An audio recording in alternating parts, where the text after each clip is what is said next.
இறைவன் நமக்கு கொடுத்திருக்கிற ஆகப்பெரிய கண்ணியம் நம் தோற்றத்தில் அல்ல, நம்முடைய கல்வியிலும் பதவியிலும் ஆற்றலிலும் அல்ல, நம்முடைய டிரெஸ் கோட்லையும் லைஃப் ஸ்டைலையும் இல்ல. கண்ணியம் என்பது இஸ்லாத்தில் முழுக்க முழுக்க இஸ்லாம் என்கிற கண்ணியத்தை அல்லாஹ் வழங்கி இருக்கிறான். மௌத்தா போற வரையும் முஸ்லிமாவே இருக்கணும்னு நினைக்கணும். என்ன தவம் செய்தோமோ, யாருடைய துவாவோ, கேட்காமலேயே முஸ்லிம்களாக பிறக்கிற பெரும்பாக்கியத்தை அல்லாஹ் நமக்கெல்லாம் நல்கி இருக்கிறான்.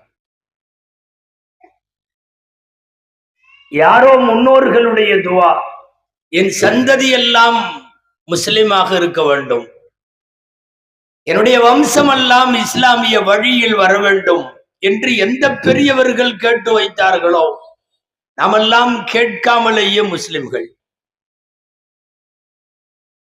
இறையருளால் சில பேர் இடையில இஸ்லாத்தை ஏற்கிற பெரும்பாக்கியத்தை பெறுகிறார்கள். நாமெல்லாம் பிறப்பிலே முஸ்லிம்களாக பெரும்பாலான பேர். அல்லாஹ் இந்த மண்ணில் செய்த, இந்த உலகத்தில் நமக்கு செய்த அருட்கொடைகள் ஆயிரம் ஆயிரம் இருந்தாலும் அவற்றில் எல்லாவற்றையும் விட பெரிய அருட்கொடை இஸ்லாம். அது அல்லாஹ்விடத்தில் அங்கீகரிக்கப்பட்ட மார்க்கம், அவன் தேர்வு செய்த மார்க்கம். அதை பரப்பவும் அதை உலகத்திற்கு கொண்டு போய் சேர்க்கவும் தான் சுமார் 1.25 லட்சம் நபிமார்கள் வந்தார்கள். நிறைய சமயங்கள் உலகத்திலே தோன்றி இருக்கிறது.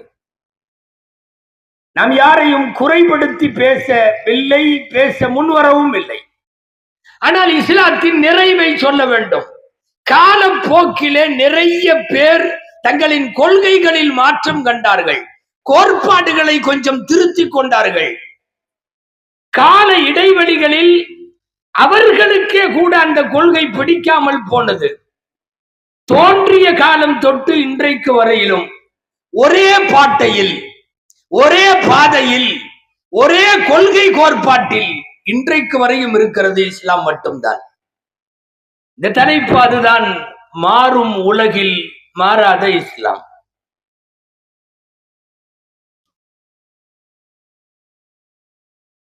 ஒவ்வொரு காலத்திலேயும் தோன்றிய பல்வேறு மதங்கள், அவற்றின் கடவுள் கொள்கை, அவர்களின் வழிபாட்டுக்கான சூழல் எல்லாம் காலப்போக்கிலே மாறிவிட்டது.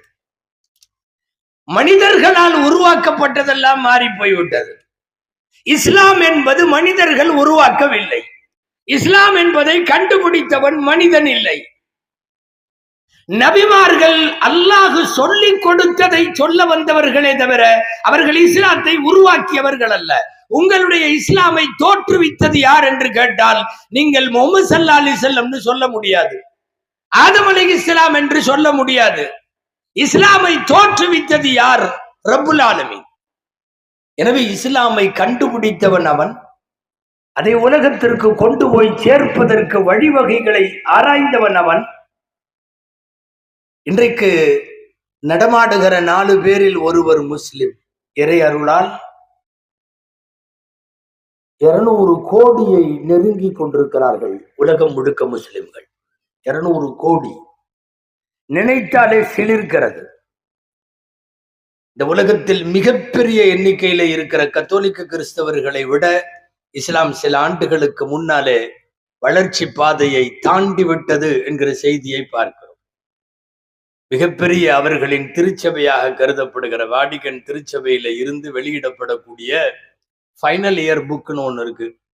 கிட்டத்தட்ட ஃபைனல் இயர் புக் என்பது கிறிஸ்தவ சகோதரர்களிடத்தில் அது வேத புத்தகத்தை போல மதிப்புள்ளது. திருச்சபையில இருந்து வெளியிடுவாங்க அந்த புஸ்தகம்.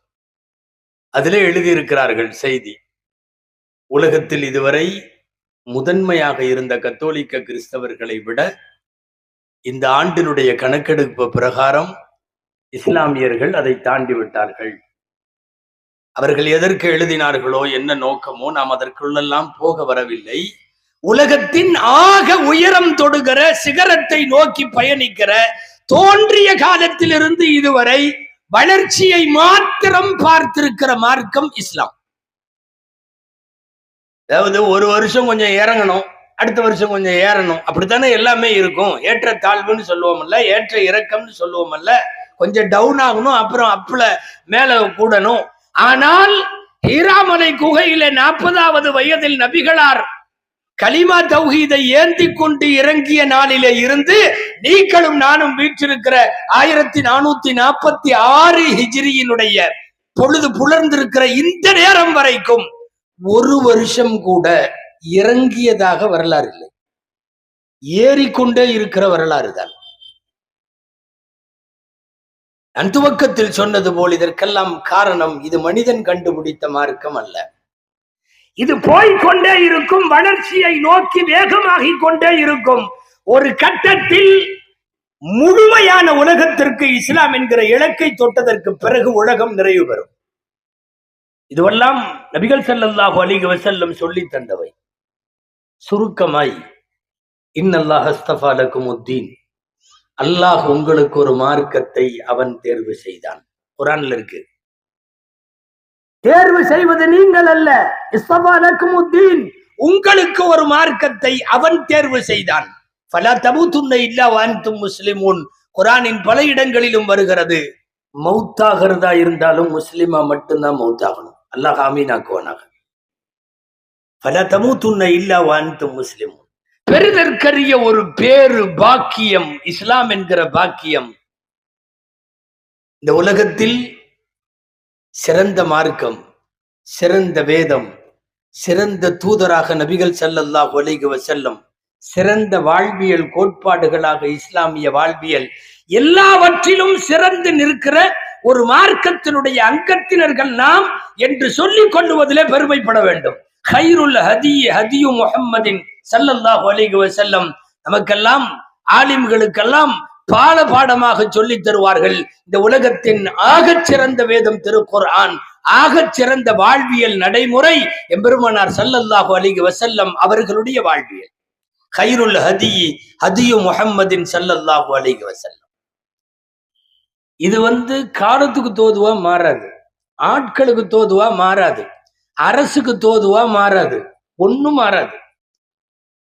யாராவது சில பேர் மாறி போகலாம், அது வேறு.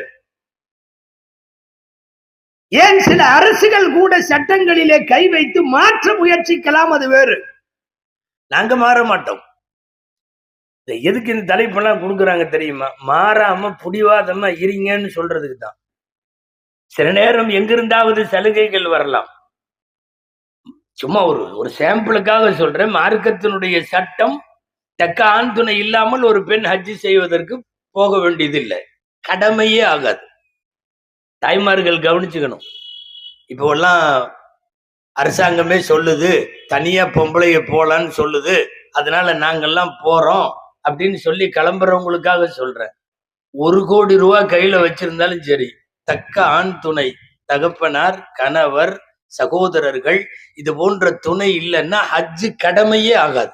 1 கோடியையும் வச்சுட்டு வீட்டுல தான் இருக்கணும், கடமையே இல்லை.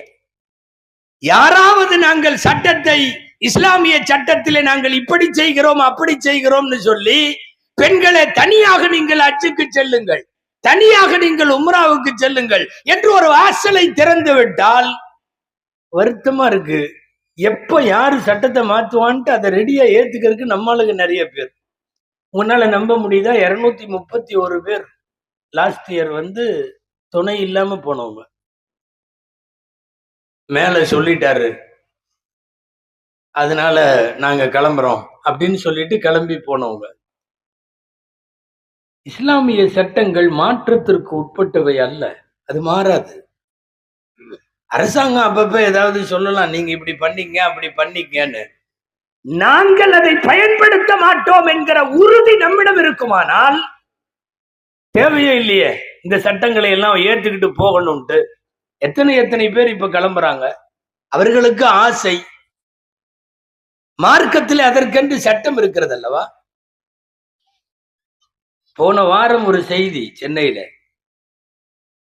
சிறுபான்மையினர் நலத்துறை அமைச்சர், ஹஜ் விவகாரங்களுடைய துறை அமைச்சர் போனில் தொடர்பு கொண்டு ஒரு மசாயில் பேசுகிறார். 30 வயசு பொண்ணு, இன்னும் கல்யாணம் ஆகல, ஃபுல்லா படிச்சிருக்காங்க. கல்யாணம் இப்போதைக்கு செய்யற ஐடியா இல்லை, தகப்பனார் இல்லை, கணவர் கிடையாது, கல்யாணம் ஆகாதனால பிரதர்ஸ் இல்லை, தனியா ஹஜ்ஜுக்கு போறதுக்கு, அதுவும் நடந்து ஹஜ்ஜு செய்ய வேண்டும் என்கிற எனது வேண்டுகோளை தமிழக அரசு ஏற்பாடுகள் செய்து எனக்கு நிறைவேற்றி தர வேண்டும் என்று சிஎம் லெட்டர் கொடுத்து, சிஎம் உடைய டேபிள்ல இருந்து அந்த லெட்டர் சிறுபான்மை மினிஸ்டருக்கு வந்து, அவர்கள் எங்கள் போன்றவர்களிடத்தில் உலமாக்களிடத்தில் தொடர்பு கொண்டு அனுப்புறதா வானாமா. மறைக்க வேண்டிய செய்தி இல்ல, பொதுவான செய்தி. அதனால மேடையிலேயே சொல்றேன், தயவு செஞ்சு அனுப்புறாதீங்க பாய், தயவு செஞ்சு அனுப்பாதீங்க அண்ணன். இது பல்வேறு மார்க்கத்தினுடைய அத்துமீறல்களுக்கு வழிவிட்டதாக ஆகிவிடும். போன் இல்ல, லைன்ல இருக்கிறார், அங்க பெண்ணும் இருக்கிறது. கேரளாவுல போனாங்க அப்படின்னு எங்க பொண்ணு சொல்லுது. மினிஸ்டர் சொல்லுகிறார், கேரளால போனாங்களாம், அது ஆம்பளை தான் போனாங்க, சைக்கிள்ல போனாங்க. திரும்ப அங்கிருந்து பதில் வருது, கொல்கத்தால பெண்மணி போனாங்களாம். ஆமா போனாங்க, அந்த அக்தர் அவங்க போனாங்க, அவங்க கணவரோட போனாங்க. இந்த பெண்ணை தகப்பனாரோடு போக சொல்லுங்கள், சகோதரர்களோடு போக சொல்லுங்கள். கணவர், சகோதரர் இவங்கெல்லாம் எதுவுமே இல்லாம தன்னந்தனியாக ஒரு பெண், ஒரு பயிற்சி மருத்துவருக்கு ஒரு நைட்ல பாதுகாப்பு இல்லாத ஒரு தேசத்தில், நாடு விட்டு நாடு, கண்டம் விட்டு கண்டம் கால்நடையாக ஹஜ்ஜுக்கு போவதற்கு அனுமதி வேண்டும் என்றால், சரி எங்கேயோ நீங்க அரசியலுக்குள்ள அஜித்து போயிட்டாருன்னு நினைக்க வேண்டாம். நான் விஷயத்துக்கு வர்றேன். மார்க்க சட்டம் மாறாது. அரசாங்கங்கள் சலுகைகளை தந்தாலும் அந்த சலுகைகள் மார்க்க சட்டத்தை மாற்றுகிற விதத்தில் இருக்குமானால் அச்சலுகையை ஏற்க நாங்கள் தயாராக இல்லை என்பதுதான். நாம் முன் வந்தால் தானே நீங்களும் நானும் மௌத்தாகலாம், நம்முடைய வம்சம் தொடரலாம், பாரம்பரியம் தொடர்ந்து வரலாம். கியாமத்து வரைக்கும் இஸ்லாமிய சட்டங்கள் மாறவே கூடாது. சொல்ல போனால் இஸ்லாம் நம்முடைய கண்ணியம், இஸ்லாம் நம்முடைய அடையாளம், இஸ்லாம் நம்முடைய பாரம்பரிய பெருமை, இஸ்லாம் நம்முடைய இரத்தத்துக்குள்ள இருக்கிற மரபு. உமர் ரலியல்லாஹு அன்ஹு பைத்துல் முகத்தஸ வெற்றி கொண்டு, உங்களுக்கெல்லாம் தெரியும், கேட்டிருப்பீங்க வரலாறு. சாவி வாங்க போறப்போ ட்ரெஸ் எல்லாம் கொஞ்சம் மோசமா இருந்தது, கிழிஞ்சிருந்தது.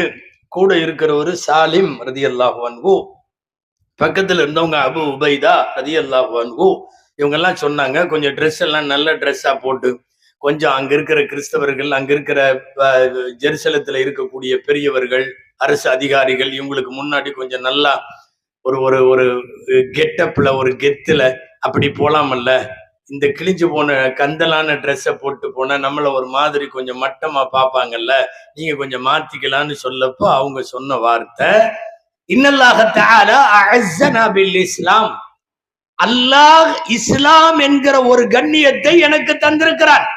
அது வெறுமனே ட்ரெஸ்ல அல்ல, தலை முடியில அல்ல, போடுற செருப்புல அல்ல, அணிகிற வாச்சில அணிகலன்கள்ல இல்ல.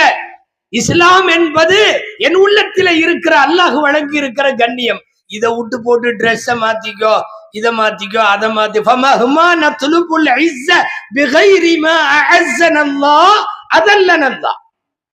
அல்லாஹ் கொடுத்த இஸ்லாம் என்கிற கண்ணியத்தை விட்டுவிட்டு வேறு கண்ணியத்தை நீங்கள் தேட ஆரம்பித்தால் அதல்லனல்லா, அல்லாஹ் நம்மளை கேவலப்படுத்திடுவான். நம்மள்ட்ட இருக்கிற கண்ணியமே, ஆக பெரிய கண்ணியமே இஸ்லாம் தான். சிலுவை போர்கள் நடந்த நேரங்கள்ல உள்ள வரலாறுல வருது, யாரோ இஸ்லாமிய அரசுக்கு செலுத்த வேண்டிய வரியை எவனோ ராஜா கொடுக்க மாட்டேன்டானா, போய் பயங்கரமா மிரட்டுறதுக்கு போனப்போ அங்க உள்ள அரசனே சொன்னானா, உங்களை எல்லாம் பார்த்தா எனக்கு பயமே வர மாட்டேது.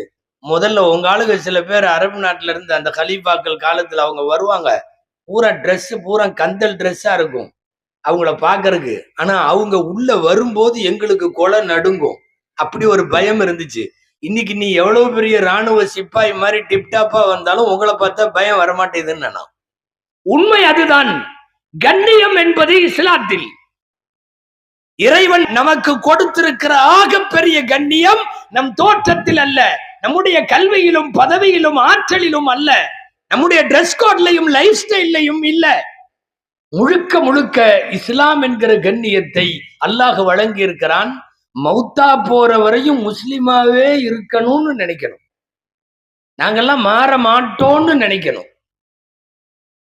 காலம் முழுக்க அதைத்தானே துவா செய்து கொண்டிருக்கிறோம். கலிமாவோடு மௌத்து வேண்டும், கலிமாவோடு வாழ்வு வேண்டும், எங்கேயும் மிஸ் ஆகக்கூடாதுங்கிறதுக்காகத்தானே பிறந்த உடனே அம்மா பேர் சொல்லி தர்றதுக்கு முன்னாடியே அஷ்ஹது அல்லா இலாஹ இல்லல்லாஹ் அஷ்ஹது அன்ன முஹம்மது ரசூலுல்லாஹ் காதுல ஊதிடுறோமே.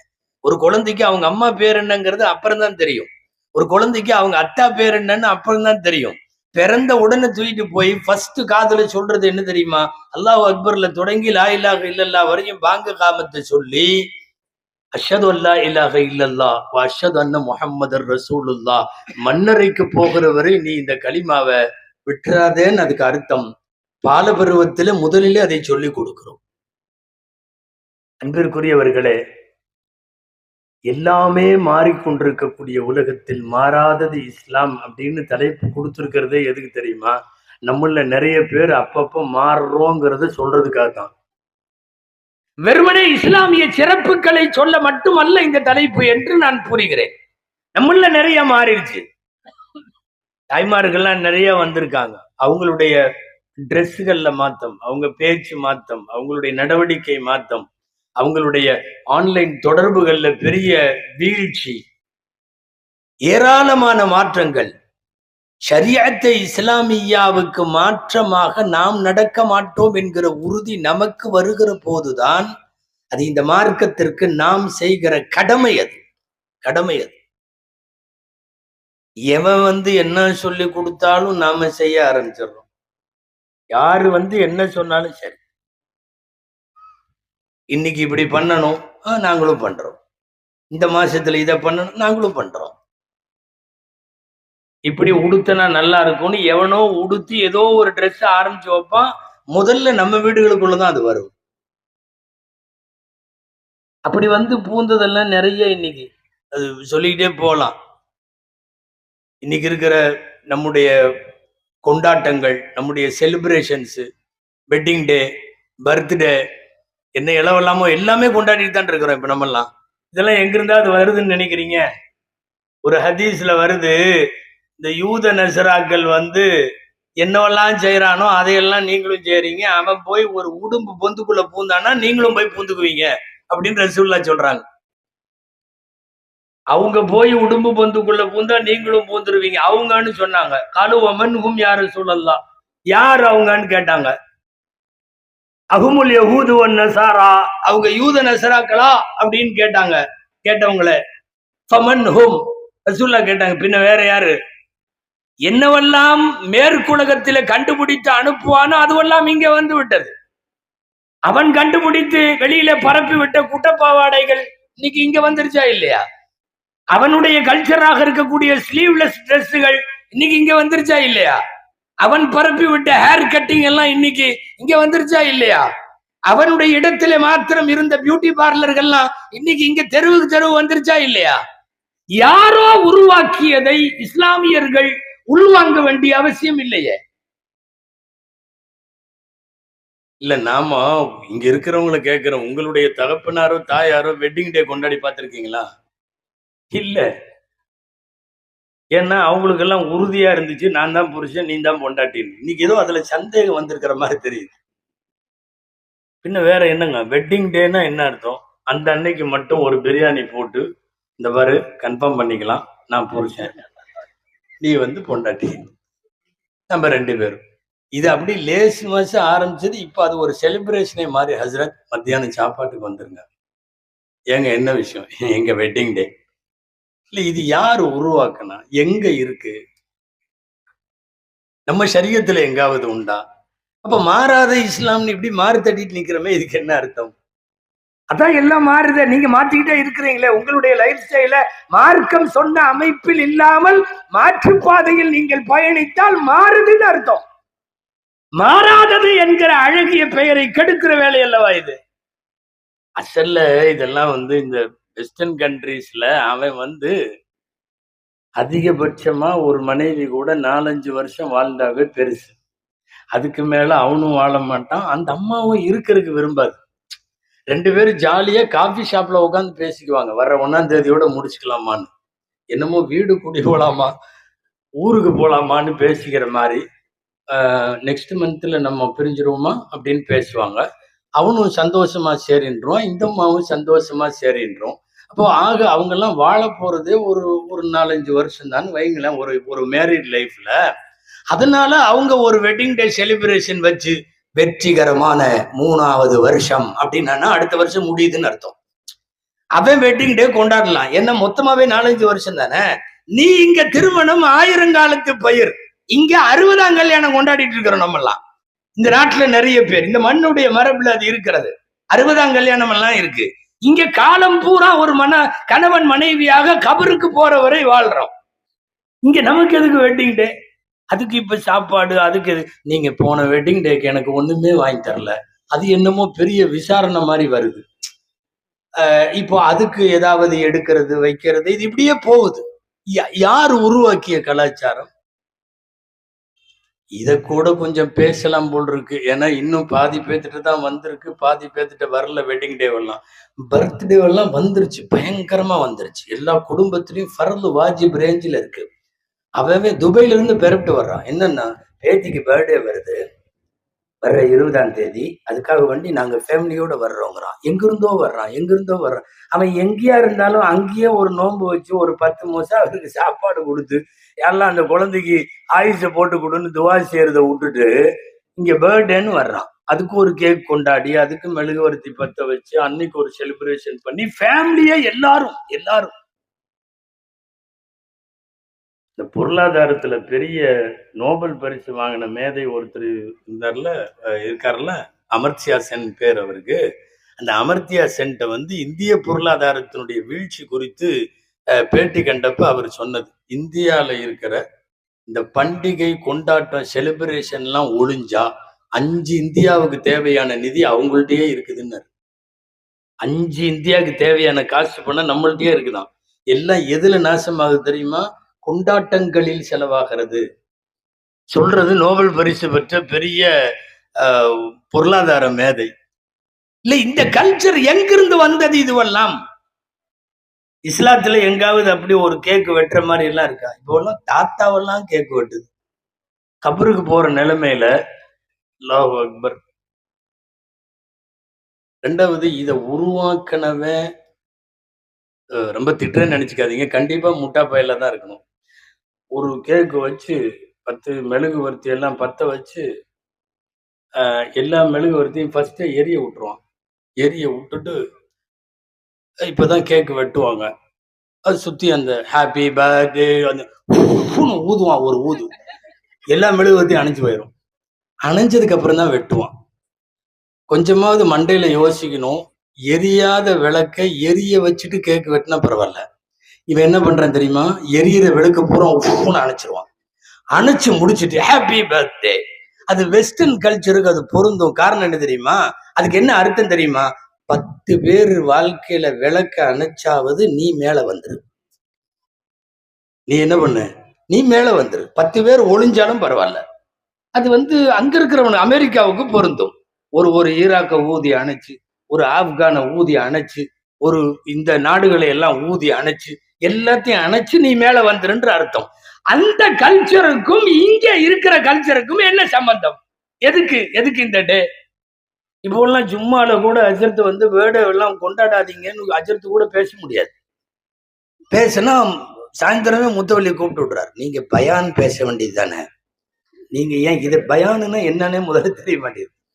பயான் பேச வேண்டியதுதானே, நீங்க ஏன் இதை பேசுறீங்க? மாற்றார்களினுடைய கலாச்சாரம் உள்ளே இஸ்லாத்தினுடைய வாழ்வியலில் மாற்றத்தை கொண்டு வருமானால் மாறாத இஸ்லாம் என்கிற பெயரை நாமே கெடுக்கிறோம், நாமே இடிக்கிறோம் அர்த்தம்.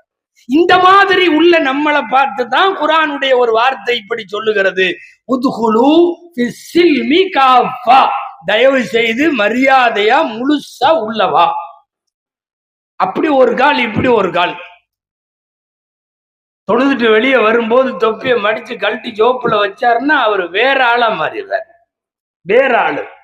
அங்க பள்ளிவாசலுக்குள்ள வந்துட்டா வேற ஆளு. முழுசா உள்ளவா, இஸ்லாத்திற்குள்ள முழுசாவா. அப்படி ஒரு கால், இப்படி ஒரு கால். சில பேர் நினைச்சுக்கிறாங்க இஸ்லாம்னா அங்க பள்ளிவாசல்ல மட்டும் அப்படி தொழுக போகணும், தொழுகணும். வெளியே வந்ததுக்கு பிறகு என்ன வேணாலும் பண்ணிக்கலாம், எப்படி வேணாலும் பண்ணிக்கலாம். உலமாக்கள் சொல்லுவாங்க, வேடிக்கையா எனக்கு ஒரு செய்தி நினைப்புக்கு வருது. 5 நேரம் எப்பவுமே தொழுகு வர ஆஜியார். காலமா தொழுகையாளியா. இந்த வண்டியில வைக்கப்புள்ள வண்டி போகும்ல, வைக்கப்புள்ள வண்டி, கரும்பு வண்டி எல்லாம் ஏத்திட்டு போவாங்க. பசங்க பின்னாடியே போய் புடுங்குவாங்க தெரியுமா? கரும்பு புடுங்குவானுங்க, கரும்பு லாரியில. அந்த மாதிரி வைக்கப்புள்ள வண்டி போயிட்டே இருந்திருக்குது. இவரு நீண்ட கால தொழுகையாளி, ஆஜியாரு. இவரு போய் வைக்கப்புள்ள உருவிட்டே இருந்தாராம். எவனோ பார்த்துட்டு கேட்டானா, என்ன ஆஜியார் நீங்கெல்லாமா போயிட்டு இருக்குது வண்டி, அவன் முன்னாடி ஓட்டிட்டு இருக்கிறவனுக்கு தெரியாம பின்னாடி வைக்கப்புள்ள இழுத்து இழுத்து இது பண்றீங்க, வைக்கோல இழுக்கிறீங்க. அவரு ஆஜியார் சொன்னாரா, இங்க பாரு, கண்டபடி குழப்பிக்காத. அங்க நான் தொழுகிறதுக்கும் இங்க இது எடுக்கிறதுக்கும் என்ன சம்பந்தம்? அங்க தொழுகிறது அல்லாவுக்கு, இங்க எடுக்கிற வைக்கப்புள்ள மாட்டுக்கு. நீ ஏன் ரெண்டையும் போட்டு கன்ஃபியூஸ் பண்ற? இது தமிழ்நாட்டுல ஒரு சொலவடையாக ஒரு பழமொழியாவே ஆயிருச்சு. தொழுகிறேன் அல்லாவுக்கு, வைக்கப்புல் திருடுறேன் மாட்டுக்கு அப்படின்னு. இது பழமொழி. என்ன அர்த்தம் தெரியுமா? நான் அங்க இருக்கிறப்போ நான் முஸ்லிம், நான் இஸ்லாம், எனக்கு தொப்பி, தாடி, தொழுகையாளி, ஹாஜி, முத்தவள்ளி எல்லா பேரும் உண்டு. அடிக்கடி முத்தவள்ளிங்கிற, இங்கேயாவது முத்தவள்ளி கோச்சுக்க போறாங்க. அங்க நான் வெளியே போயிட்டா நான் வைக்கப்புல் திருடுவேன், நான் அதை பண்ணுவேன், இதை பண்ணுவேன், என்ன வேணாலும் பண்ணுவேன். இதற்கு பெயர் அல்ல இஸ்லாம். முழுசா உள்ளவான்னு கூப்பிடுறான்.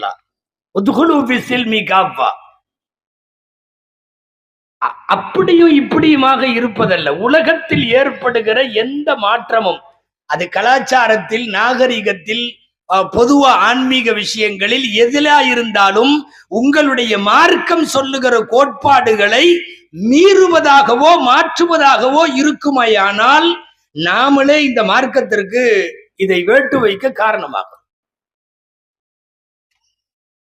இன்னைக்கு அவன் கண்டுபிடிச்ச எல்லாமே நம்மள்ட்ட வந்துருச்சு. போல தெருவுக்கு தெருவு பியூட்டி பார்லர்ஸ் இருக்கு. இங்க திருமங்கலத்துல எல்லாம் இருக்கான்னு தெரியல, நிறைய இருக்கா, தெரு தெருவா இருக்கு. அங்க போறாங்க, காலையில 11 மணிக்கு கல்யாணத்துக்கு முதல் நாள் ராத்திரியே பொண்ணு அனுப்பிச்சிடுறாங்க பியூட்டி பார்லருக்கு. இப்போ எல்லாம் நல்லா இருக்கிற பொண்ணையும் நாசமாக்கிடுவாங்க. போட்டு படாத பாடுபடுத்தி புருவத்தை எல்லாம் போட்டு என்னமோ பண்ணி அடிக்கடி போயிடுறாங்க. யாரோ ஒருத்தர் அன்னைக்கு வேடிக்கையா இதுல எழுதியிருந்தார், முகநூல்லதான் எழுதியிருந்தார். கொண்டு போய் விட்டு போட்டு வெளியே உட்காந்துருந்தேன், கடைசியில் அவங்க வெளியே இப்படி கிராஸ் ஆனப்போ என் மனைவி எதுன்னு எனக்கே தெரியல, ஒரு தடவை கூப்பிட்டு கன்ஃபார்ம் பண்ற மாதிரி பூசி விட்டு விகாரமா. இன்னைக்கு அதெல்லாம் வந்துருச்சு. முடிய வெட்டுறது, புருவத்தை வெட்டுறது, முகத்துல உள்ள சின்ன சின்ன குழியவெல்லாம் அந்த குழி தெரியக்கூடாதான், அதை என்னமோ பண்ணணுமா. இந்த கலாச்சாரம் எல்லாம் உங்களுக்கு எங்கிருந்து வந்தது? நான் தாய்மார்களுக்கு சொல்லுகிறேன், இது ஹதீஸ். நான் நானா சொல்றதில்ல. நீ சஜிதா செய், முகம் பொலிவு பெறும், முகம் எழில் பெறும். தினந்தோறும் சஜிதா செய்து கொண்டே இருக்கிற பெண்ணிற்கு அல்லாஹ் ஏற்படுத்துகிற நூறானியத்து 1000 பியூட்டி பார்லர்கள் உண்டானாலும் கொடுக்க முடியாது. இன்னைக்கு எக்கச்சக்கமான பியூட்டி பார்லர். இதெல்லாமே என்னன்னா, மேற்கத்திய கலாச்சாரத்துல அங்க அவனுங்கெல்லாம் கண்டுபிடிச்சு நடுத்தர வர்க்கத்தை சார்ந்த அல்லது வளர்ந்து கொண்டிருக்கிற நாடுகள்கிட்ட கூட கொண்டு போய் இது பண்ணிக்கிறாங்க. இதுல எல்லாம் என்னன்னா, வயசான மாதிரி காட்டக்கூடாதான். குப்பி மக்கு 50 வயசாச்சு, அது போய் என்னென்னமோ பண்ணிட்டு வருது. உசாமா இப்னு ஷரைக் ரலியல்லாஹு தஆலா அன்ஹு அவர்கள் ரசூலுல்லாஹ்ட்ட வந்தப்போ ஒரு குழுவா வந்திருந்தாங்க. இந்த குழுவுடைய தலைவர் உசாமா. அவர் தான் கேட்டார், அல் நத்ததாவி யா ரசூலல்லாஹ், நாங்க மருத்துவம் பார்க்கலாமான்னு கேட்டார். மருத்துவம் சாப்பிடலாமா, நோய் வந்திருக்கு, மருந்து சாப்பிடலாமான்னு கேட்டார். நபி ஸல்லல்லாஹு அலைஹி வஸல்லம் சொன்னாங்க, லிகுல்லி தாஇன் தவாஉன் ததாவு, எல்லா நோய்க்கும் மருந்து இருக்குது, அதனால நீங்க மருந்து எடுத்துக்கங்க. என்ன நோய் வந்தாலும் மருந்து எடுத்துக்கங்க. இல்லாதான், ஒரே ஒரு நோய்க்கு மட்டும் மருந்து இல்ல, மீதி எல்லா நோய்க்கும் மருந்து இருக்குது, நீங்க மருந்து எடுத்துக்கங்க. உசாமா கேட்டார், அது என்னன்னு கேட்டார். நபி ஸல்லல்லாஹு அலைஹி வஸல்லம் சொன்னாங்க, அல் ஹரம், முதுமை அப்படிங்கிற நோய்க்கு மட்டும் மருந்து கிடையாது, மீதி உலகத்துல இருக்கிற எல்லா வியாதிக்கும் மருந்து உண்டு. இந்த ரசூலுல்லாஹ் எக்ஸப்டேஷன் கொடுத்தாங்கல்ல, முதுமை தவிரன்னு, அதுக்கு தான் நாம வேலை பார்க்கறது. என்னன்னா, பியூட்டி பார்லர்ல போறது, இதை பண்றது, அதை பண்றது. நீங்க பியூட்டி பார்லர்னு ஒண்ணு எல்லாம் அப்படியே சரையல்னு பொம்பளை பக்கம் திரும்ப வேணாம். நம்ம ஆளுங்க வந்து அந்த அந்த டை அடிச்சு அதை பண்ணி இதை பண்ணி அல்லாஹ் அக்பர். நிறைய பேர்த்தோட சுயரூபம் அந்த பக்ரீத் 10 நாள்ல தெரியும். குர்பானி கொடுப்பாங்கல்ல, அவர் அஜித் பயான்ல சொல்லிடுவார், பிறை பிறந்து விட்டதால் நீங்கள் யாரும் நகம் வெட்டாதீங்க, முடி வெட்டாதீங்க, குர்பானி கொடுக்க. அப்பதான் நிறைய பேர்த்துக்கு என்ன வயசுன்னே தெரிய வருது. கொஞ்சம் வெக்கத்தோடவே இருப்பாரு, வெள்ளை தாடிய வெளியே காட்டுறதுக்கு. அந்த 10 நாள்ல தெரிஞ்சு போயிடும். ஆடு அறுக்கிறானோ இல்லையோ இவர் பார்பர் ஷாப்ல நிற்பார் ரெடியா போய். ஏன்னா அந்த வயசை இது பண்றதுக்காக. சில பேர்லாம் நீட்டா, அதாவது அது என்ன டிசைன்னே தெரிய மாட்டேங்குது. தாடி கொஞ்சம் கொஞ்சம் வெள்ளையா இருக்கு, தலை ஃபுல்லா கருப்பா இருக்கு, ஒரு முடி கூட வெள்ளை இல்லை. என்னன்னா மனசுக்குள்ள ஒரு நினைப்பு, இன்னும் கூட எவனாவது நமக்கு பொண்ணு தருவான். யாரும் கோவிச்சுக்க வேண்டாம். இல்ல என்ன மன்மத தன்மையை காட்டி விட போகிறோம் இந்த பைண்ட் அடிச்சுன்னு தெரியல. இப்ப வயதாகுகிற போது வயதாகுவதை காட்டாமல் இருக்க இன்றைக்கு எவ்வளவு பெரிய பகீரதமான முயற்சிகள், ஆண்களும் சரி பெண்களும் சரி. இந்த பியூட்டி பார்லர் கலாச்சாரம் எல்லாம் எங்கிருந்து வந்தது? யார் யாரோ எங்கெங்கோ உருவாக்கி கொடுத்ததை நாம் செய்ய ஆரம்பிக்கிற போது அல்லாஹ் கூப்பிடுறானே, உதுகுலு பிஸ்ஸில்மி காஃபா, நீங்க முழுசா உள்ள வாங்கன்னு. இந்த கல்ச்சுரல் இன்னைக்கு நிறைய இது வந்து நம்மள்கிட்ட இல்ல, நம்ம பாரம்பரியத்திலும் இல்ல, நம்ம மார்க்கத்திலையும் இல்ல. நாமளா கொண்டு வந்து உள்ள பூத்திட்டோம். இஸ்லாம் மாறிடுச்சா? இஸ்லாம் மாறல. இஸ்லாத்தை மாத்திர வேலையை அடுத்தவன் செய்யல, நாமளே செய்யறோம். கல்யாணத்துக்கு முன்னாடி வரைக்கும், சும்மா சில சாம்பிள் சொல்றேன் நான். கல்யாணத்துக்கு முன்னாடி வரைக்கும் பொண்ணை பார்க்கறதா இருந்தா ஒரு தடவை பார்க்கலாம், ஒரே ஒரு தடவை. அதுவும் கூட முதல்ல எல்லாம் பார்க்க மாட்டாங்க. நம்ம வீடுகள்ல யாரும் பார்த்தது இல்லை. வேணும்னா இன்னைக்கு இருக்கிற நன்னா தாத்தாட்டி எல்லாம் கேட்டு பாருங்க, அவங்க எல்லாம் யாரும் பார்க்கல. சரி, ஹதீஸ்ல இருக்கா? அங்க ஒருத்தர் பார்க்கலன்னு கையை வேற ஆடுறாரு. என்னன்னா ஹதீஸ்ல இருக்கா? ஒரு சில பேர் வந்து நாங்க பொண்ணை பார்க்கலாமான்னா ஒரு தடவை முகம் பார்த்து கொள்ள அனுமதி உண்டு, தனியா போய் பேசுறது இல்ல. சில பேர் அப்படி புரிஞ்சுக்கிறான், என்னன்னு பொண்ணும் நானும் கொஞ்சம் தனியா கொஞ்சம் பேசிக்கிறோம், டிஸ்கஸ்க்கெல்லாம் இங்க வேலை இல்லை. அந்த ஃபிக்ஹ் சட்டத்துல அந்த ஹதீஸ்ல எப்படி இருக்கு தெரியுமா? முகம் பார்க்கலாம். அப்படி மாப்பிள்ளை பெண்ணை முகம் பார்க்க ஒரு பெண்ணை காட்டுகிற போது மகரமானவன் பக்கத்துல இருக்கணும், அதாவது அத்தா பக்கத்துல உட்கார்ந்து இருக்கணும், அண்ணன் பக்கத்துல இருக்கணும்.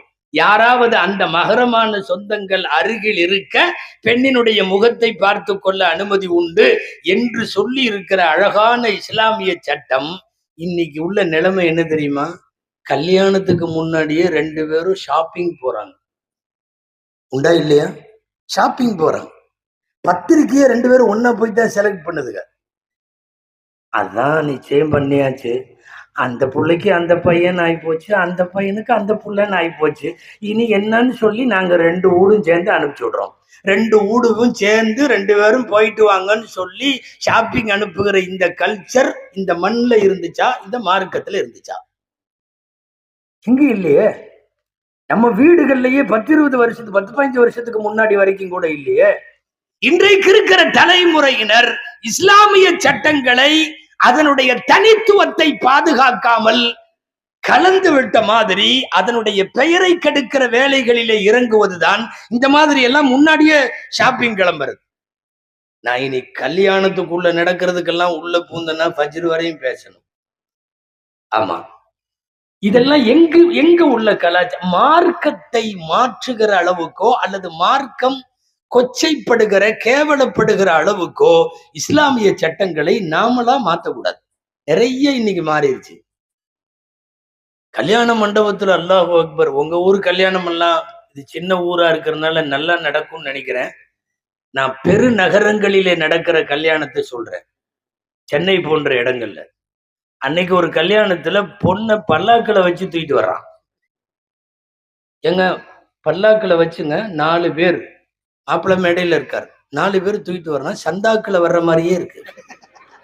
நிஜமா அது ஒரு வண்டி பாட, அதுக்கு ஒரே மாதிரி யூனிஃபார்ம் போட்ட 4 பேர் தூக்குறான். என்ன சந்தாக்குல நேர்ந்து கலந்து எல்லாரும் தூக்குவாங்க, இங்க அப்படி இல்லை, ஒரே மாதிரி யூனிஃபார்ம் போட்டு 4 பேர் இதை மேல உட்கார வச்சிருக்காங்க. இது என்ன பொண்ணா இல்ல மையத்தா? சொல்லுங்க பாப்போம். இப்போ எல்லாம் உங்களுக்கு ஃபேஸ்புக் வாட்ஸ்அப்ல அதிகமா இருக்கிறதுனால உங்களுக்கு நல்லா தெரியும். பரவலா கல்யாணங்கள்ல டான்ஸ் ஆட ஆரம்பிச்சிருக்காங்க. மாப்பிள்ளை பொண்ணு சமயத்துல சம்மந்தம் சம்மந்தி மாமன் மச்சான் எல்லாம் சேர்ந்து ஆடுறான். இது என்ன கல்யாணம் நடத்துறானுங்கன்னு தெரியல. கிராமத்துல உள்ள கரகாட்டம் பரவாயில்லைங்கிற மாதிரி போயிட்டு இருக்குது சில இஸ்லாமிய திருமணங்கள். நான் கேட்கிறேன், மாறாத இஸ்லாம் எங்களுது அப்படி இப்படின்னு நாம வெளியில காலரை தூக்கி விடுறதெல்லாம் அப்ப மேடைக்கு மட்டும்தானவா? எங்க இஸ்லாம் இதுவரை மாறவில்லை. என்ன மாறவில்லை? நீ தான் எல்லாத்தையும் மாத்தி வச்சிருக்கிய. இஸ்லாமிய திருமணம் 4 எல்லா கிதாபுலயும் இருக்கு. 4 விஷயத்துக்கு பேர் இஸ்லாமிய திருமணம். என்ன? மகர் கொடுக்கணும், ஈஜாப் கட்டி கொடுக்கிறேன்னு தகப்பனார் சொல்லுவார். என் மகளை கபில் தூ நான் ஏற்றுக்கொண்டேன்னு அவரு சொல்லுவார். மாப்பிள்ள ஒரு வலிமா, சாப்டர் க்ளோஸ். 4 தான் இஸ்லாமிய கல்யாணம். மகர் 1, திருமணம் செய்து கொடுக்கிற ஈஜாப் 1, ஏற்றுக்கொண்டேன்னு அவர் சொல்ற கபூல் 1, சின்னதா ஒரு வலிமா முடிஞ்சு. இந்த 4ல 400 கொண்டு வந்து உள்ள விட்டுருக்கே. இதெல்லாம் என்ன? மாறாத இஸ்லாம் என்று சொல்லுவது வெக்கமாக இல்லை? நிறைய இப்படி காலப்போக்கில் எப்படி டான்ஸ் ஆடுதுவோ வாட்ஸ்அப்லயோ பேஸ்புக்லயோ வரும்போது மோசமான விடுங்க இப்படி ஆடுறாளுகளே அப்படின்னு எல்லாம் பேசுறதுங்க. அவங்க கல்யாணத்துல அதுகளும் லேசா ஆடிக்குதுங்க. இது என்ன எங்க போய் முடியும்னு தெரியல. அதான் நான் சொல்றேன், திருமணங்களுக்குள்ளே நடைபெறுகிற அத்துமீறல்கள், இஸ்லாமிய கோட்பாடுகளை உடைக்கிற வேலைய எவ்வளவு தூரம் நடக்குதுன்னா அவ்வளவு பேச வேண்டியது வரும். இஸ்லாம் மாறவில்லை. இஸ்லாத்தினுடைய பெயரை வைத்துக் கொண்டிருக்கிற நாம் காலப்போக்கில் கொஞ்சம் கொஞ்சமாக அந்த மாற்றத்திற்கு நாமே காரணமாக. ஒரு ஹதீஸ்ல இப்படி வருது, அவன் தீனை இடிக்கிறான்னு வருது. மார்க்கத்தில் இல்லாத விஷயத்தை கொண்டு வந்து மார்க்கத்தினுடைய பெயரை கெடுக்கிறவன் அவன் இஸ்லாத்தை இடிக்கிறான் அப்படின்னு வரும். உலகம் மாறட்டுங்க, உலகம் மாறட்டும், நாம மாற வேண்டாம். இங்க சில சட்டம் இருக்கு, கியாமத்து வரை அதுதான் சட்டம். நீங்க என்ன சொன்னாலும் சரி. நாய் நஜீஸானது, நாயினுடைய எச்சில் நஜீஸு. நாய் வாய் வைத்த பாத்திரத்தை இப்படி எல்லாம் கழுகணும். சஹீஹுல் புகாரி, முஸ்லிம், குரான், ஹதீஸ் எல்லாத்துலயும் இருக்கு. உலகம் வேற மாதிரி மாறிக்கிட்டே வருது. எல்லா பெட்லயும் நாய் படுத்து தூங்குது. பெரிய பெரிய கட்டடங்கள்ல பார்த்தா சொந்த மகனுக்கு கூட இடம் இருக்கோ இல்லையோ இதுக்கு எல்லாமே இருக்கு. அதுக்கு தனியா சோப்பு, அதுக்கு தனியா சீப்பு, அதுக்கு ஷாம்பு, அதை என்னென்னவெல்லாம் பராமரிக்கிறாங்க. டாக்னு சொல்லக்கூடாதான். என்னடான்னா அது ஹியூமன் கம்பேனியன் சொல்லணுமா. மனிதர்களின் கூட்டாளி, மனிதர்களின் கூட்டாளி அது. அவர் நம்ம ஃப்ரெண்டுன்னு சொல்றோம்ல, அந்த மாதிரி அதை கம்பெனி கொடுக்குமா நமக்கு, அப்படிதான் சொல்லணும். நீங்க நாயின்னு சொல்லக்கூடாது தரக்குறைவா. கொடுமை என்ன தெரியுமா? இதுவும் அங்கிருந்தான். பிரிட்டன்ல நிறைய பேர் தனக்கு பின்னாடி தன்னோட நாய்க்கு செலவழிக்கிறதுக்குன்னு சொத்து எழுதி வச்சுட்டு போறான். முதல்ல நாய் சாகுமா இவன் சாகுமான்னே தெரியாது. அவன் எழுதி வைக்கிறான் என்னன்னு, நான் போனதற்கு பிறகு என்னுடைய நாய்க்கு இவெல்லாம் செலவழிக்கணும் அப்படின்னு எழுதி வச்சுட்டு போறான். இன்னைக்கு என்னங்கிறீங்க, அதுக்கு தனியா மெடிக்கல், அதுக்கு தனியா ஆஸ்பத்திரி, அதுக்கு தனியா டாக்டர், அதுக்கு தனியா நர்ஸு. அப்பா பயங்கர. உலகம் எப்படியோ மாறட்டும், உங்களுடைய மார்க்கத்தினுடைய பார்வை என்ன? இது நஜீஸ், இது இப்படித்தான், எங்களுடைய சட்டம் இப்படித்தான். அது முற்ற விஷயத்துல, அது வாய் வைக்கிற விஷயத்துல, அதனுடைய எச்சில் விஷயத்துல இப்படித்தான். உலகம் மாறிக்கொண்டே போகுது. காலையில பார்த்தோம்னா எல்லா வீதியிலையும் அதை கையில கூட்டிக்கிட்டே தான் நடக்கிறாங்க. பொண்டாட்டி தனியா வரும், அது யாரு கையும் பிடிக்கிறது இல்லை. இவன் இந்த நாயை கூட்டிக்கிட்டே அலன்னு அலைவான் எல்லா பக்கமும். இந்த ஊர்ல எல்லாம் கூட்டிட்டு அதிகமா போறாங்களான்னு தெரியல. நான் இப்போ சென்னையில சொல்றேன், ஒரு பெட் மெடிக்கல்ல ஒரு அந்த நாய்களுக்கெல்லாம் உள்ள பொருள் விற்கிற இடத்துல பக்கத்துல நின்னா ரொம்ப நேரம் அது என்னமோ சொல்லுதுன்னு நினைச்சு கவனிச்சுட்டு இருந்தா அந்த லேடி, அந்த கணக்காத்த சொல்லுது, சாப்பிடவே மாட்டேங்கிறான், சொன்னா கேட்கவே மாட்டேங்கிறான், அட்டம் பிடிக்கிறான் அப்படின்னு. பெத்த பிள்ளைதான் சொல்லிட்டு இருக்குன்னு பார்த்தா கடைசியில ஜிம்மிங்குது. ஜிம்மியா? ஜிம்மி சாப்பிடவே மாட்டேங்கிறான். ஜிம்மி ஒரு நாள் கூட பையனுக்கு இப்படி எல்லாம் அது டாக்டர் வந்த மாதிரி தெரியல. அன்பிற்குரியவர்களை, காலம் மாறலாம். உலகம் நாய் நரி நண்டு என்னத்தை வேணாலும் பண்ணலாம். மார்க்கத்திற்கென்று ஒரு பார்வை இருக்கிறது. அந்த மார்க்கத்தினுடைய பார்வையில இருந்து நாம மாறக்கூடாது. அல்லாஹ் எதையெல்லாம் ஹலாலாக அனுமதித்து வைத்தானோ அவைகள் எல்லாம் அழகானவை. அல்லாஹ் எதையெல்லாம் தடுத்து ஹராமாக்கி வைத்தானோ அதுவெல்லாம் அசிங்கமானவை. அவ்வளவுதான், சுருக்கமா சாப்டர் முடிஞ்சு. அல்லாஹ் தடுத்ததெல்லாம் அசிங்கமானது, அது கியாமத்து வரை அசிங்கம். அல்லாஹ் அனுமதித்ததையெல்லாம் அழகானது, கியாமத்து வரை அது அழகு. அவ்வளவுதான், சுருக்கமா இதோட முடிச்சிடலாம் 2 வரியில. ஆடு சாப்பிடு, மாடு சாப்பிடு, ஒட்டகம் சாப்பிடு, கோழி சாப்பிடு. அனுமதித்தவைகள் எல்லாம் அறிவுபூர்வமானவை, அறிவியல் பூர்வமானவை, ஆக்கப்பூர்வமானவை. பன்றி ஆகாது, நீ இன்னைக்கு என்ன சொன்னாலும் ஆகாது. இல்ல ஃபாரின்ல எல்லாம் அழுக்கு பண்ணி இல்ல, நல்ல வெள்ளை பண்ணி இருக்குது, அருமையான பண்ணி, அதுக்குன்னு ஃபார்ம் ஹவுஸ் எல்லாம் வச்சு பயங்கரமான ஃபுட் எல்லாம் கொடுத்து வளர்க்குறாங்க. அப்படி பார்த்தாவே படப்படன்னு கண்ணாடி மாதிரி இருக்கும். நீ எப்படி வேணாலும் சொல்லிக்கோ, ஹராம் ஹராம் தான். இவர் வக்காலத்து வாங்கி பேசுவார். அதுக்கு இல்ல இல்ல, நீங்க நம்ம ஊர் பணிகளை எல்லாம் பார்த்துட்டு ஏதோ சொல்றீங்க போல் இருக்கு. இங்க இருக்கிறதா கால்வா ஓரத்துல கிடக்கும், கண்டதை எல்லாம் சாப்பிடும், கண்டதை எல்லாம் இது பண்ணும், பாக்குறதுக்கே அசிங்கமா இருக்கும். அதெல்லாம் இல்ல, இது ஃபாரின்ல வளர்க்கறது பயங்கரமா இருக்கும், அப்படி இப்படின்னு எந்த வக்காலத்தும் தேவையில்லை. கியாமத்து வரை அது ஹராம். அவ்வளவுதான். ஒட்டகம் உண்ணு என்று சொல்லுகிறான், பன்றி வேண்டாம் என்று சொல்லுகிறான். இந்த வேண்டும் வேண்டாததற்கும் இடையில இருக்கிற வேறுபாடு நம்மை விட ரப்புக்கு நன்றாக தெரியும். ஒன்றை அனுமதித்தவன் ஒன்றை தடை விதிக்கிறான். இதுல உள்ள அழகு என்ன என்று அவனுக்கு தெரியும், அதுல உள்ள அசிங்கம் என்னவென்று அவனுக்கு தெரியும். சில நேரம் நம்மளுக்கு ஏதாவது 1 2 தெரியும், தெரியாமையும் போகும், ஏன்னே புரியாது. ஒட்டகம், ஒரு ஒட்டகம் இன்னொரு ஒட்டகத்தோடு சேருவதை நீங்க யாரும் பார்க்க முடியாது. பார்க்கிற மாதிரி அது வச்சுக்காது. ஒரு ஒட்டகம் தன் இனத்தோடு இன்னொரு ஒட்டகத்தோடு சேர்றத பார்க்கறதுக்கு அவ்வளவு சீக்கிரம் யாராலையும் முடியாது, வச்சுக்காது. யாரும் இல்லாதப்பதான் இது பண்ணும். யாராவது ஒருவன் பார்த்துட்டா யாரையும் அடிக்கிறதுக்கெல்லாம் ஒட்டகம் துரத்தாது, ஆனா பார்த்தவனை மட்டும் துரத்தும், அடிக்கிறதுக்கு துரத்தும். இது ஒட்டகத்தினுடைய இயற்கை. எந்த அளவுக்கு ஆச்சரியமாக எழுதுகிறார்கள் தெரியுமா கிதாபுகள்ல? துரத்திக்கிட்டே போகும், ஒண்ணு அவனை அடிச்சிரும், அவனை அடிக்க முடியலன்னா இது செத்துரும், எங்காவது விடுத்துரும். இன்றைக்கு வரையும் இது ஒட்டகத்தினுடைய நடைமுறை. உலகத்தில் படைக்கப்பட்ட பிராணிகளில் உச்சகட்ட வெட்கம் நிறைந்தது. தன் இனத்தோடு அடுத்தவர் பார்க்கிற போது எந்த சல்லாபமும் சலனமும் வைத்துக் கொள்ளக் கூடாது என்று நினைக்கும். இந்த இடத்துல நீங்க பன்றியை யோசிச்சு பார்க்கணும். பன்றிட்ட ஒரு பழக்கம் இருக்கிறது, நான் விரிவா சொல்ல விரும்பல, உங்களுக்கு எல்லாம் தெரியும். தன் இனத்தை தன் குடும்பத்தை அடுத்தவர்களிடத்திலே கூட்டி தரும் இல்லையா? இதை ஹராம் என்று சொல்லுபவன் அதை ஹலால் என்று சொல்லுகிறான். அந்த இறைச்சி சாப்பிடு என்கிறான், இதை சாப்பிடாது என்கிறான்.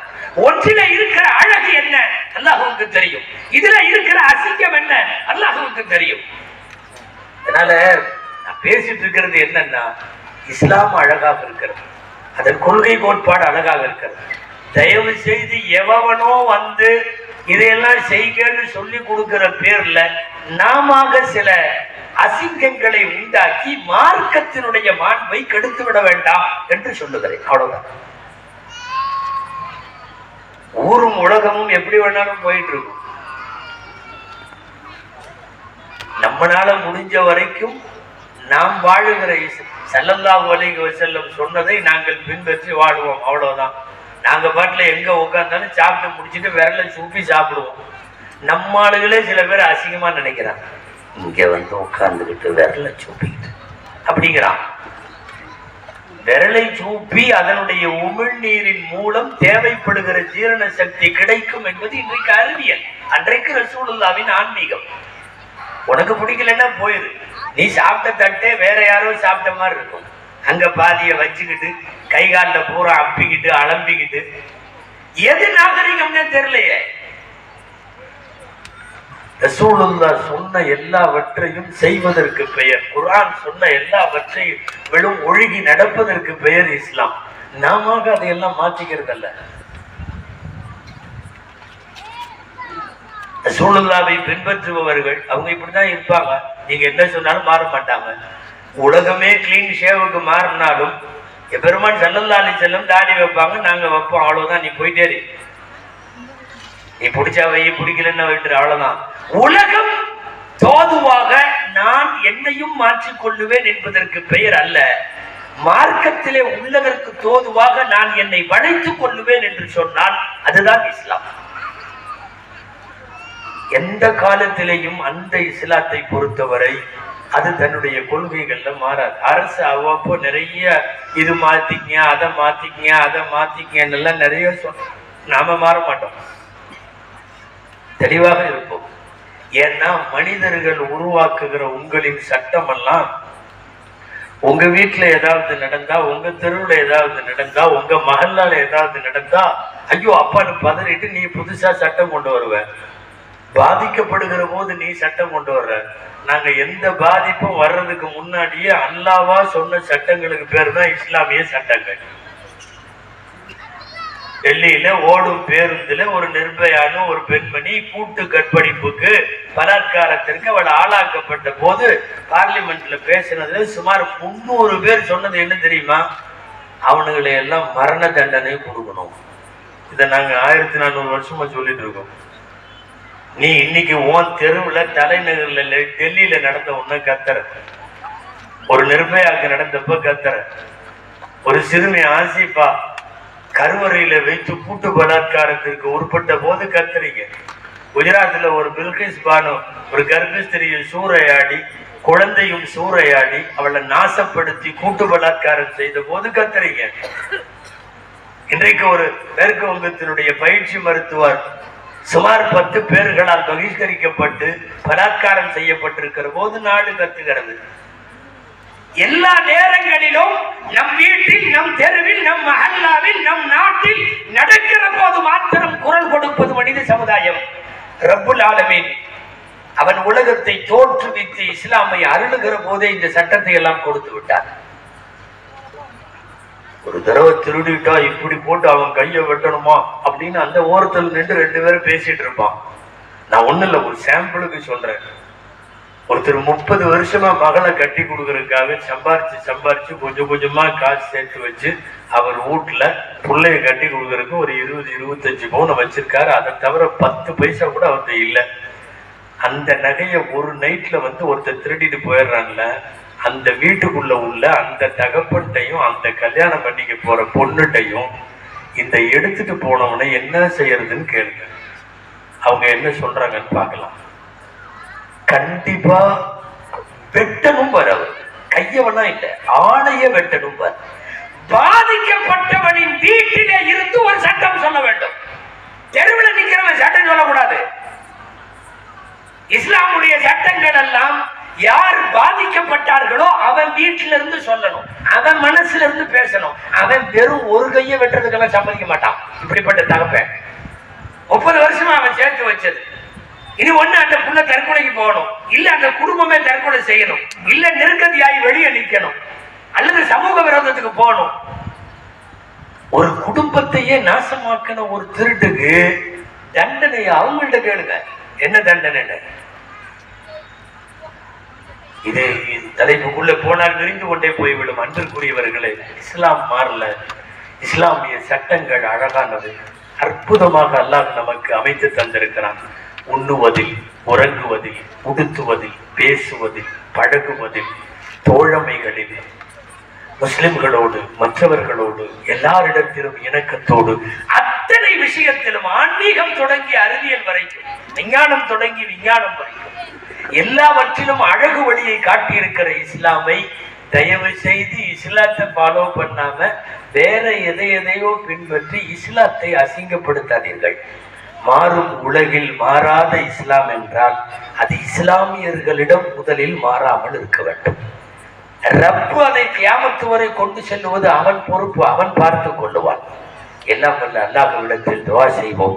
அல்லாஹ் ஜல்ல ஷானஹு தஆலா உலகம் எப்படி மாறினாலும், உலகத்தின் காட்சிகளும் கோலங்களும் எப்படி மாறினாலும், கால மாற்றத்தில் நாகரிகமும் கலாச்சாரமும் எப்படி சிதைந்தாலும், முஸ்லிம்கள் தங்கள் உயிரினும் மேலாக இஸ்லாத்தை மதித்து இஸ்லாமிய சட்டங்களை பின்பற்றி வாழும் நல்ல தௌஃபீகை அல்லாஹ் அனைத்து உலக முஸ்லிம்களுக்கும் நசீபாக்கி அருள்வானாக. ஜஸாக்கும் அல்லாஹு கைரல் ஜஸா. وآخر دعوانا أن الحمد لله رب العالمين. السلام عليكم ورحمة الله وبركاته.